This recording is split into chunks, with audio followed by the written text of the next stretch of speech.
ओम शांति। 16 मार्च 2026 की प्रभात मुरली।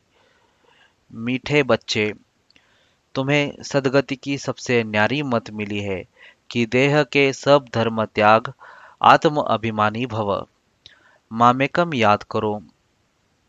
प्रश्न है, जो परमात्मा को नाम रूप से न्यारा कहते हैं, उनसे तुम कौन सा प्रश्न पूछ सकते हो? उत्तर है, उनसे पूछो, गीता में जो दिखाते हैं अर्जुन को अखंड ज्योति स्वरूप का साक्षात्कार हुआ, बोला बस करो, हम सहन नहीं कर सकते, तो फिर नाम रूप से न्यारा कैसे कहते हो? बाबा कहते हैं, मैं तो तुम्हारा बाप हूँ। बाप का रूप देखकर बच्चा खुश होगा, वह कैसे कहेगा कि मैं सहन नहीं कर सकता? गीत है, तेरे द्वार खड़ा। ओम शांति। भक्त कहते हैं, हम बहुत कंगाल बन गए हैं। हे बाबा, हम सबकी झोली भर दो। भगत गाते रहते हैं, जन्म बाई जन्म। सतयुग में भक्ति होती नहीं, वहां पावन देवी देवता होते हैं। भक्तों को कभी देवता नहीं कहा जाता। जो स्वर्गवासी देवी देवता होते हैं, वह फिर पुनर्जन्म लेते लेते नरकवासी पुजारी भगत कंगाल बनते हैं। बाप बैठ बच्चों को समझाते हैं। बाप को एक भी मनुष्य नहीं जानते।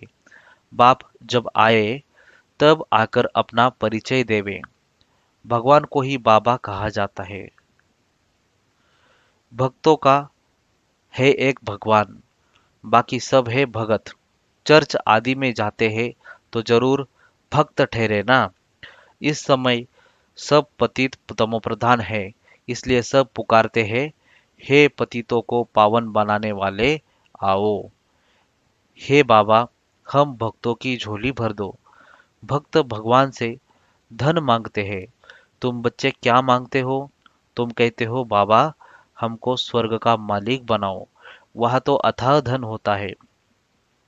हीरे जवाहरात के महल होते हैं। अभी तुम जानते हो, हम भगवान द्वारा राजाई का वर्षा पा रहे हैं। यह सच्ची गीता है। वह गीता नहीं, वह तो पुस्तक आदि भक्ति मार्ग के लिए बनाए हैं। उनको भगवान भगवान ने ज्ञान नहीं दिया। उनको भगवान ने ज्ञान नहीं दिया। भगवान तो इस समय नर से नारायण बनाने के लिए राजयोग सिखाते हैं। राजा के साथ प्रजा भी जरूर होगी। सिर्फ लक्ष्मी नारायण तो नहीं बनेंगे, सारी राजधानी बनती है। अब तुम बच्चे जानते हो कि भगवान कौन है, और कोई भी मनुष्य मात्र नहीं जानते। बाप कहते हैं, तुम कहते हो, ओ गॉड फादर, तो बताओ तुम्हारे गॉड फादर का नाम, रूप, देश, काल क्या है? न भगवान को जानते हैं, न उनकी रचना को जानते हैं।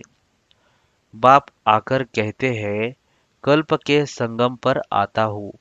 सारी रचना के आदि मध्य अंत का राज मैं रचता ही आकर समझाता हूँ। कई तो कहते हैं, वह नाम रूप से न्यारा है, वह आ नहीं सकता। तुम जानते हो, बाप आया है। शिव जयंती भी निराकार की गाई जाती है, तो श्री कृष्ण जयंती भी गाई जाती है। अब शिव जयंती कब होती है?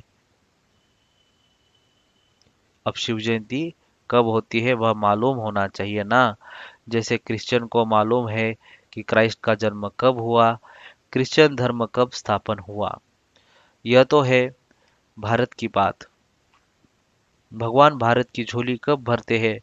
भगत पुकारते हैं, हे भगवान झोली भर दो, सदगति में ले जाओ, क्योंकि हम दुर्गति में पड़े हैं, तमो प्रधान हैं। आत्मा ही शरीर के साथ भोगती है। कई मनुष्य साधु संत आदि कहते हैं कि आत्मा निर्लेप है। कहते भी है, अच्छे व बुरे संस्कार आत्मा में रहते हैं, उस आधार पर आत्मा जन्म लेती है। फिर कहते हैं, आत्मा तो निर्लेप है, कोई भी बुद्धिमान मनुष्य नहीं जो समझाए। इसमें भी अनेक मत है, जो घर से रूठते वह शास्त्र बना देते। श्रीमद् भगवद गीता है एक। व्यास ने जो श्लोक आदि बनाए वह कोई भगवान ने नहीं गाए हैं। भगवान निराकार जो ज्ञान का सागर है वह बैठ बच्चों को समझाते हैं कि भगवान एक है। भारतवासियों को यह पता नहीं है, गाते भी है, हे ईश्वर, ईश्वर की गतमत न्यारी है। अच्छा, कौन सी गतमत न्यारी है? ईश्वर की गतमत न्यारी है, यह किसने कहा? आत्मा कहती है। उसकी सद्गति के लिए जो मत है उसको श्रीमत कहा जाता है। कल्प कल्प तुमको आकर समझाता हूँ। मन मना भव, देह के सब धर्म त्याग, आत्म अभिमानी भव, मामेकम याद करो। अभी तुम मनुष्य से देवता बन रहे हो। इस राजयोग की एम ऑब्जेक्ट ही है लक्ष्मी नारायण बनना। पढ़ाई से कोई राजा बनते नहीं है। ऐसा कोई स्कूल नहीं है, गीता में ही है। तुम बच्चों को राजयोग सिखाता हूँ। आता भी तब हूँ जबकि कोई राजा का राज्य नहीं रहता। मुझे एक भी मनुष्य बिल्कुल नहीं जानते। बाबा कहते हैं कि तुम बच्चों ने इतना बड़ा लिंग जो बनाया है वह मेरा कोई यह रूप नहीं है। लिंग यानी चिन्ह, ज्योतिर्लिंग यानी ज्योति का चिन्ह। तो इतना बड़ा लिंग जो बनाया है वह मेरा कोई यह रूप नहीं है। मनुष्य कह देते हैं कि अखंड ज्योति स्वरूप परमात्मा तेजोमय है। अर्जुन ने देखकर कहा, बस करो, मैं सहन नहीं कर सकता हूँ। अरे, बच्चा बाप का रूप देख सहन नहीं कर सके, यह कैसे हो सकता है? बच्चा तो बाप को देख खुश होगा ना। बाप कहते हैं कि मेरा कोई ऐसा रूप थोड़े ही है, मैं हूँ ही परम पिता, अर्थात परे ते परे रहने वाला परम आत्मा माना परमात्मा। फिर गाते हैं, परमात्मा मनुष्य सृष्टि का बीज रूप है, उनकी भगत महिमा करते हैं। सतयुग त्रेता में कोई महिमा नहीं करते, क्योंकि वहां तो है ही सुख। गाते भी है, दुख में सिमरन सब करे, सुख में करे न कोई। इनका अर्थ ही नहीं समझते हैं। तोते मुआफी सब कहते रहते हैं। सुख कब होता है, दुख कब होता है? भारत की ही तो बात है ना। 5000 वर्ष पहले स्वर्ग था। फिर त्रेता में दो कला कम हुई, सतयुग त्रेता में दुख का नाम ही नहीं रहता है ही सुखधाम। स्वर्ग कहने से मुख मीठा होता है। हेविन में फिर दुख कहाँ से आया? कहते हैं कि वहां भी कंस जरासंधि आदि थे, परंतु यह हो नहीं सकता। भक्त समझते हैं कि हम नवधा भक्ति करते हैं तो दीदार होता है। दीदार होना गोया हमको भगवान मिला। लक्ष्मी की पूजा की, उनका दर्शन हुआ, बस हम तो पार हो गए, इसमें ही खुश हो जाते हैं। परंतु है कुछ भी नहीं। अल्पकाल के लिए सुख मिलता है, दर्शन हुआ, खलास। ऐसे तो नहीं मुक्ति जीवन मुक्ति को पा लिया, कुछ भी नहीं। बाबा ने सीढ़ी पर समझाया है, भारत ऊंच से ऊंच था, भगवान भी ऊंच से ऊंच है। भारत में ऊंच से ऊंच वर्षा है इन लक्ष्मी नारायण का। जब स्वर्ग था सतो प्रधान थे, फिर कलयुग अंत में सब तमो प्रधान होते हैं। पुकारते हैं, हम बिल्कुल पतित हो गए हैं। बाप कहते हैं कि मैं कल्प के संगम युग पर आता हूँ तुमको राजयोग सिखाने के लिए। मैं जो हूँ, जैसा हूँ, मुझे यथार्थ रीति कोई नहीं जानते। तुम्हारे में भी नंबरवार पुरुषार्थ अनुसार जानते हैं। सीढ़ी वाला चित्र दिखाना है। यह भारत की सीढ़ी है। सतयुग में देवी देवता थे। 5000 वर्ष पहले भारत ऐसा था। शास्त्रों में लाखों वर्ष का कल्प लिख दिया है। बाप कहते हैं कि लाखों वर्ष का नहीं, कल्प 5000 वर्ष का है।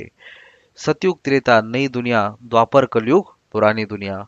आधा आधा होता है ना। नई दुनिया में तुम भारतवासी थे। बाप समझाते हैं, मीठे बच्चे, अभी तुम अपने जन्मों को जानते हो, बाकी कोई रथ आदि की बात नहीं। श्री कृष्ण तो सतयुग का प्रिंस है।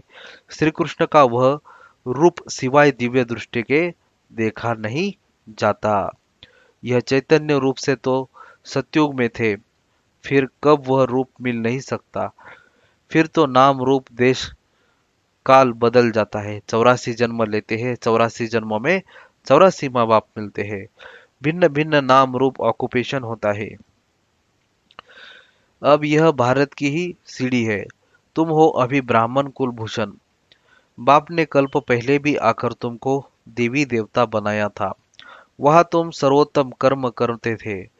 तुम सदा सुखी थे 21 जन्म के लिए। फिर तुमको इस दुर्गति में किसने पहुंचाया?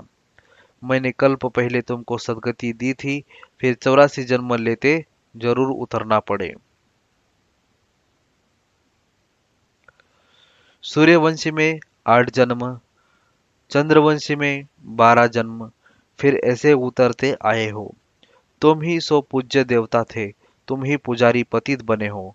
भारत अब कंगाल है। भगवान वाच, तुम जो 100% पवित्र और सॉल्वेंट एवर वेल्दी थे। कोई रोग दुख की बात नहीं थी। सुखधाम था। उनको कहते ही है गार्डन ऑफ अल्लाह। अल्लाह ने बगीचा स्थापन किया। जो देवी देवता थे वह अब कांटे बने हैं। अब जंगल बन गया है। जंगल में कांटे लगते हैं। बाप कहते हैं काम महाशत्रु है। इन पर जीत पहनो। इसने आदि मध्य अंत तुमको दुख दिया है। एक दो पर काम कटारी चलाना यह सबसे बड़ा पाप है। बाप बैठ अपना परिचय देते हैं कि मैं परम धाम में रहने वाला परम आत्मा हूँ। मुझे कहते हैं कि मैं सृष्टि का बीज रूप परम आत्मा, मैं सबका बाप हूँ। सभी आत्माएं बाप को पुकारती है कि परम पिता परमात्मा, हे परम पिता परमात्मा। जैसे तुम्हारी आत्मा स्टार मिसल है, बाबा भी परम आत्मा स्टार है, छोटा बड़ा नहीं है। बाप कहते हैं मैं अंगुष्ठे मिसल भी नहीं हूँ, मैं परम आत्मा हूँ। तुम सबका बाप हूँ। उसको कहा जाता है सुप्रीम सोल नॉलेजफुल। बाप समझते हैं मैं नॉलेजफुल मनुष्य सृष्टि के झाड़ का बीज रूप हूँ। मुझे भक्त लोग कहते हैं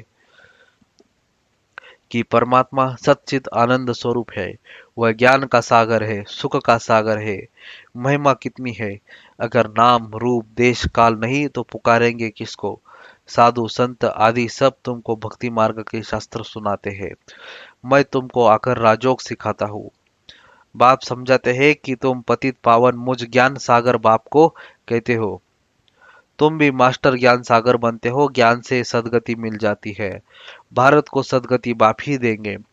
सर्व का सदगति दाता एक है। सर्व की दुर्गति फिर कौन करता है? रावण। अब तुमको यह कौन समझा रहे हैं? यह है परम आत्मा। आत्मा तो एक स्टार मिसल अति सूक्ष्म है। परमात्मा भी ड्रामा में पार्ट बजाता है। क्रिएटर डायरेक्टर का मुख्य एक्टर है। क्रिएटर डायरेक्टर मुख्य एक्टर है परमात्मा। बाप समझाते हैं कि ऊंच से ऊंच पार्टधारी कौन है? ऊंच से ऊंच भगवान। उसके साथ तुम आत्माएं बच्चे सब रहते हो। कहते भी है कि परमात्मा सबको भेजने वाला है। यह भी समझने की बात है। ड्रामा तो अनादि बना हुआ है। बाप कहते हैं कि मुझे तुम कहते हो ज्ञान का सागर, सारी सृष्टि के आदि मध्य अंत को जानने वाला।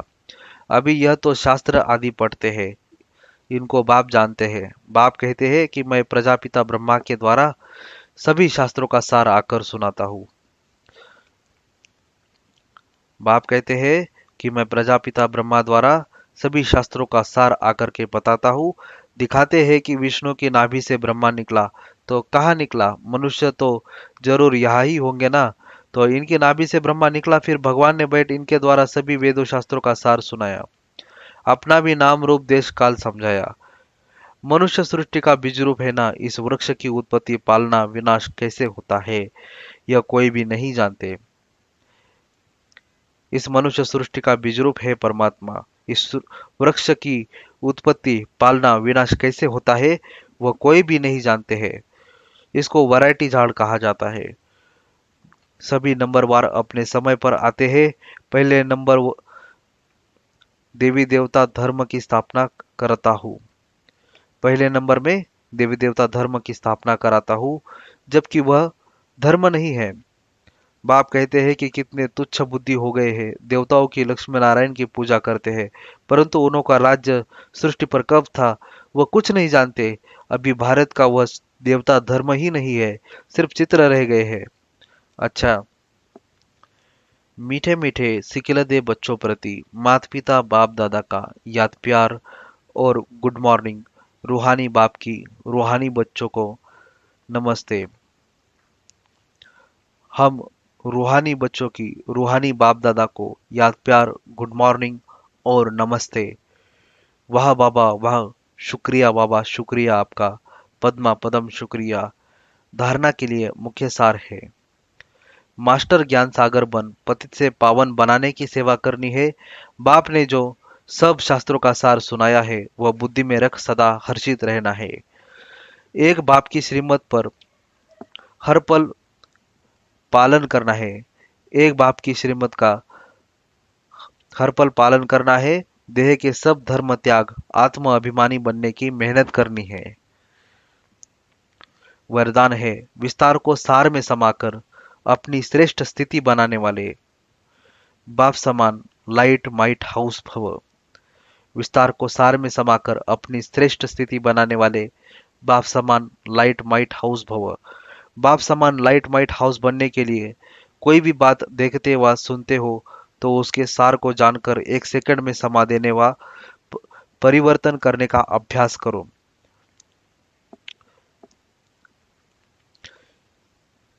कोई भी बात देखते व सुनते हो तो उसके सार को जानकर एक सेकंड में समा देने व परिवर्तन करने का अभ्यास करो। क्यों क्या के विस्तार में नहीं जाओ, क्योंकि किसी भी बात के विस्तार में जाने में समय और शक्तियां व्यर्थ जाती है। तो विस्तार को समाकर सार में स्थित होने का अभ्यास करो। इससे अन्य आत्माओं को भी एक सेकंड में सारे ज्ञान का सार अनुभव करा सकेंगे। स्लोगन है अपने वृत्ति को पावरफुल बनाओ तो सेवा में वृद्धि स्वतः ही होगी।